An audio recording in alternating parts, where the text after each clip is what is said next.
TV देखिली एवं प्रथम पचारि आम लोक मानू जे कौन कही ना मुझे खबर पाइली बिरजा प्रकल्पर प्रशासन कौन निष्पत्ति से गोटे रास्ता रोक करते से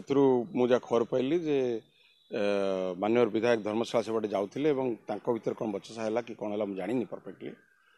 बट तांको आक्रमण हो प्रथम कथा विजु जनता दल हिंसा रे आदौ विश्वास करे ना एवं एटा अत्यंत दुखदायक घटना मुझे निंदा करुच्ची जो माने दोषी प्रशासन पर संपूर्ण सहयोग करा जो माने दोषी अरेस्ट करने एटा गोटे भाववेगर चली आंदोलन से आंदोलन भितर कौन घटी एक्जाक्टली मुझे जानी ना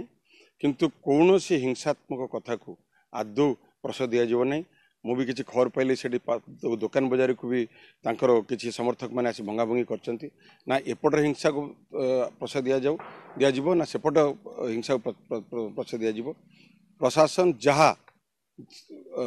सहयोग चाहिए आम करूँ मुझे खबर पाई बिरजा प्रकल्प उपर से मैंने रास्ता रोक करते भितर ये अघटन घटी किंतु ये घटना को संपूर्ण भाव में मुझे शुणिली तार खबर नेली मुझे एसपी की फोन करी डीएसपी फोन करी जो मैंने दोषी समस्त को अरेस्ट करा जाऊ मोस्ट इम्पोर्टेंटली